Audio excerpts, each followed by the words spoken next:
Hello friends, स्वागत है आप सभी का हमारे नए वीडियो में। आज के इस वीडियो में देखेंगे यूपी टेट और सी टेट के लिए सीडीपी। आज का हमारा टॉपिक है चिंतन एवं संवेग, थिंकिंग एंड इमोशन। तो चलिए शुरू करते हैं। तो फर्स्ट क्वेश्चन है जिसमें लिखा है चिंतन का संबंध किससे है? केवल भावना, विचार प्रक्रिया, अनुकरण या फिर दंड। चिंतन का संबंध किससे है ये पूछ रहा है। तो जब भी आए कि चिंतन का संबंध किससे है तो आपको लगाना है विचार प्रक्रिया। ऑप्शन नंबर बी इसका करेक्ट आंसर हो जाएगा। सेकंड क्वेश्चन लिखा है थिंकिंग का हिंदी अर्थ क्या है? अधिगम, चिंतन, मूल्यांकन या फिर प्रेरणा। तो थिंकिंग का हिंदी अर्थ क्या होता है? चिंतन होता है। ऑप्शन नंबर बी इसका करेक्ट आंसर हो जाएगा।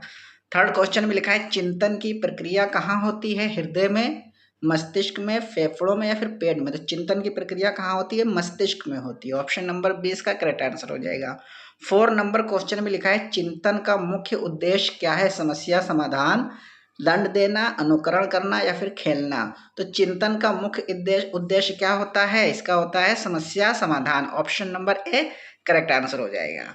5th नंबर क्वेश्चन में लिखा है निम्न में से कौन चिंतन का प्रकार है? सृजनात्मक चिंतन, आलोचनात्मक चिंतन, तार्किक चिंतन या फिर उपर्युक्त सभी। चिंतन का प्रकार पूछ रहा है, निम्नलिखित में से कौन सा है? तो इसका राइट आंसर हो जाएगा उपर्युक्त सभी, क्योंकि जो चिंतन के प्रकार होते हैं वो सृजनात्मक भी होते हैं, आलोचनात्मक चिंतन होता है और तार्किक चिंतन होता है। अब हम देखते हैं क्वेश्चन नंबर 6 लिखा है क्रिएटिव थिंकिंग का संबंध किससे है? रटना, नई कल्पनाएं उत्पन्न करना, दंड देना या फिर अनुकरण करना। तो क्रिएटिव थिंकिंग इसका मतलब होता है, इसका संबंध होता है नई कल्पनाएं उत्पन्न करना। क्रिएटिव का मतलब क्या होता है? नई नई चीजें क्रिएट करना। तो नई कल्पनाएं उत्पन्न करना। Option number B. अब हम देखते हैं क्वेश्चन नंबर 7 लिखा है तार्किक चिंतन में किसका प्रयोग होता है? तर्क, भावना, दंड या फिर अनुकरण। तो तार्किक चिंतन में किसका प्रयोग होता है? वो होता है तर्क का। तो ऑप्शन नंबर ए इसका करेक्ट आंसर हो जाएगा। क्वेश्चन नंबर 8 में लिखा है समस्या समाधान क्षमता किससे संबंधित है? चिंतन, अनुकरण, दंड या फिर भूल। तो समस्या समाधान क्षमता किससे संबंधित है? चिंतन से संबंधित है। तो option number A correct answer हो जाएगा। क्वेश्चन नंबर 9 में लिखा है चिंतन को प्रभावी बनाने के लिए क्या आवश्यक है? अनुभव, ज्ञान, तर्क शक्ति या फिर उपर्युक्त सभी। तो चिंतन को प्रभावी बनाने के लिए क्या आवश्यक है? तो इसका राइट आंसर हो जाएगा उपर्युक्त सभी, क्योंकि चिंतन को प्रभावी कौन बनाता है? अनुभव, ज्ञान और तर्क शक्ति तीनों ही बनाती हैं। तो उपर्युक्त सभी इसका राइट आंसर हो जाएगा। 10 नंबर में लिखा है यूपी टेट में चिंतन से सबसे अधिक क्या पूछा जाता है? प्रकार, मतलब इसके चिंतन के प्रकार पूछे जाते हैं, विशेषताएं पूछी जाती हैं और समस्या समाधान या फिर उपयुक्त सभी। तो ध्यान रखिएगा यूपी टेट का एग्जाम अगर आप दे रहे हैं तो ये सभी चीजें उसमें पूछी जाती हैं। प्रकार भी पूछा जाता है, विशेषताएं भी पूछी जाती हैं और समस्या समाधान भी पूछा जाता है। तो option number D correct answer होगा इसका। 11 में लिखा है संवेग का संबंध किससे है? विचार, भावनाएं, अनुकरण या फिर मापन। संवेग का संबंध पूछ रहा है किससे है? तो इसका राइट आंसर हो जाएगा ऑप्शन नंबर बी, संवेग का संबंध भावनाओं से है। तो ऑप्शन नंबर बी भावनाएं करेक्ट आंसर हो जाएगा। 12 नंबर में लिखा है इमोशन का हिंदी अर्थ क्या है? प्रेरणा, संवेग, मूल्यांकन या फिर चिंतन। तो इमोशन पूछ रहा है, तो इमोशन का हिंदी अर्थ होता है संवेग। 13 में लिखा है संवेग की प्रमुख विशेषता क्या है? शारीरिक एवं मानसिक परिवर्तन, केवल शारीरिक परिवर्तन, केवल मानसिक परिवर्तन या फिर कोई परिवर्तन नहीं। तो संवेग की प्रमुख विशेषता क्या होती है? इसका राइट आंसर हो जाएगा ऑप्शन नंबर ए, संवेग की प्रमुख विशेषता होती है शारीरिक एवं मानसिक परिवर्तन। ध्यान दीजिएगा यहाँ पर संवेग की प्रमुख विशेषता क्या है? शारीरिक एवं मानसिक परिवर्तन होती है, केवल नहीं होगा। 14 में लिखा है निम्न में से कौन सा संवेग है? भय, क्रोध, प्रसन्नता या फिर उपर्युक्त सभी। कौन सा संवेग है? तो इसमें हो जाएगा उपर्युक्त सभी, क्योंकि भय ये भी एक संवेग होता है, इमोशन होता है अंदर का। क्रोध और प्रसन्नता तीनों ही इमोशन है या फिर संवेग है। तो उपर्युक्त सभी इसका राइट आंसर हो जाएगा। 15 नंबर में लिखा है संवेग का अधिगम पर क्या प्रभाव पड़ता है? सकारात्मक, नकारात्मक, दोनों या फिर कोई प्रभाव नहीं। तो संवेग यानी कि इमोशन अगर आपके अंदर है तो इसके अंदर सकारात्मक और नकारात्मक दोनों ही प्रभाव पड़ेंगे। तो ऑप्शन नंबर सी दोनों करेक्ट आंसर हो जाएगा। 16 में लिखा है अत्यधिक भय का प्रभाव क्या होता है? अधिगम में वृद्धि, अधिगम में बाधा, स्मृति बढ़ना या फिर चिंतन बढ़ना। तो अत्यधिक भय का प्रभाव क्या होता है? तो इसका हो जाएगा ऑप्शन नंबर बी, अधिगम में बाधा। अगर ज्यादा भय आ गया है तो आपके अधिगम में रुकावट आ जाएगी, बाधा आ जाएगी। 17 में लिखा है सकारात्मक संवेग का उदाहरण कौन सा है? क्रोध, भय, प्रसन्नता या फिर ईर्ष्या। सकारात्मक संवेग का उदाहरण कौन सा है? तो राइट आंसर हो जाएगा प्रसन्नता। जो प्रसन्नता होती है वो सकारात्मक संवेग है।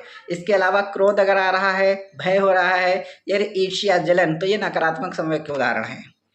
18 में लिखा है नकारात्मक संवेग का उदाहरण कौन सा है? प्रेम, आनंद, भय या उत्साह। तो नकारात्मक, निगेटिव पूछ रहा है। प्रेम क्या है? सकारात्मक है, अच्छी चीज है। आनंद ले रहे हैं आप, ये भी सकारात्मक है। भय मतलब डर, ये नकारात्मक हो गया। उत्साह, ये भी सकारात्मक है। तो option number C correct answer हो जाएगा। 19 में लिखा है संवेगों का नियंत्रण क्यों आवश्यक है? संतुलित व्यवहार के लिए, दंड देने के लिए, अनुकरण कराने के लिए या फिर प्रतियोगिता बढ़ाने के लिए। तो संवेगों का नियंत्रण क्यों आवश्यक है? संतुलित व्यवहार के लिए।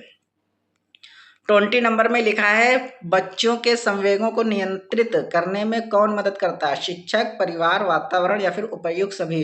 तो बच्चों के अंदर जो संवेग होते हैं, इमोशन होते हैं, इसको शिक्षक भी नियंत्रित करते हैं, परिवार भी करता है और आसपास का जो वातावरण होता है वो भी करता है। तो ऑप्शन नंबर डी, उपर्युक्त सभी, करेक्ट आंसर हो जाएगा। 21 में लिखा है संवेग का संबंध शरीर के किस भाग से अधिक माना जाता है? अंतःस्रावी ग्रंथियां, हड्डियां, त्वचा या फिर फेफड़े। तो संवेग का संबंध किससे होता है? ऑप्शन नंबर ए, अंतःस्रावी ग्रंथियां, ये राइट आंसर हो जाएगा। 22 में लिखा है संवेग की अभिव्यक्ति कैसे होती है? व्यवहार द्वारा, चेहरे के भाव द्वारा, शारीरिक परिवर्तन द्वारा या फिर उपर्युक्त सभी। तो ध्यान दीजिएगा, संवेग की अभिव्यक्ति या पहचान जो होती है व्यवहार से भी पता चल जाती है, चेहरे के भाव से भी पता चल जाती है और जो शारीरिक परिवर्तन होता है उससे भी।